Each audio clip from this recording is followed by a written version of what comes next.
पैसे वाला था धनवान, चंदन सबके अल्लाह सुनावे।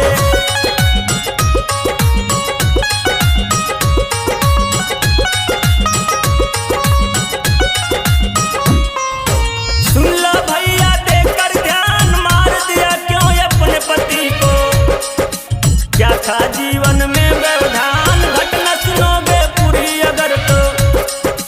नहीं भरोसा करेगी कान, सच्ची भाजी जैसे काटा किया आत्मा लहू लुहान, सीने में खंजर मारा तो तड़प उठा होगा भगवान, बिना ही गलती पति को अपने भेज दिया आखिर शमशान, क्या होगा फिर बाद में इसका सोचा नहीं इसने अंजाम, अपना जीवन नरक बनाया, कर दिया रिश्ते को बदनाम, माता पिता ही त्यागे इसको, नहीं लिए हैं इसको साथ, थाने इसको ले जा करके किए हैं समझो फर्जी का काम, थोड़ी सी जीवन की इनकी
बीबी को नहीं बताए बिना सूचना दिए ही सौरभ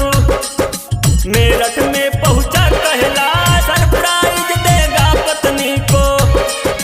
25 फरवरी खासी कहा, 24 को आया घर में,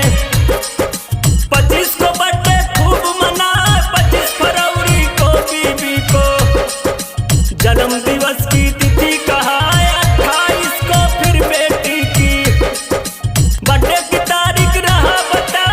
इसीलिए तो आया अचानक,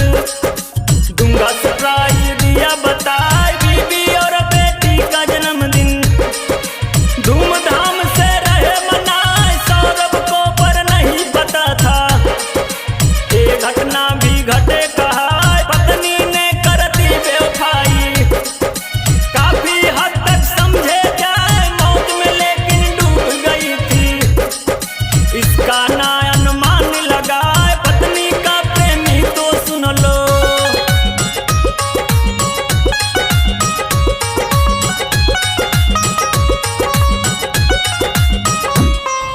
काफी पिछले सालों से पत्नी के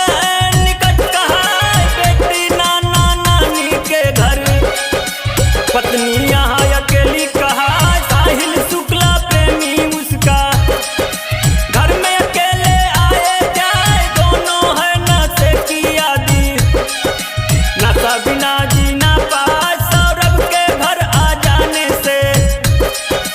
बीबी को नशा करना पाए, मोबाइल में प्रेमी से जो अपनी बेचैनी रही बताए, बिना नशा के जी न सकेंगे, साहिल कोई करो उपाय, साहिल ने जो उसे बताया, फिर मुस्कान वो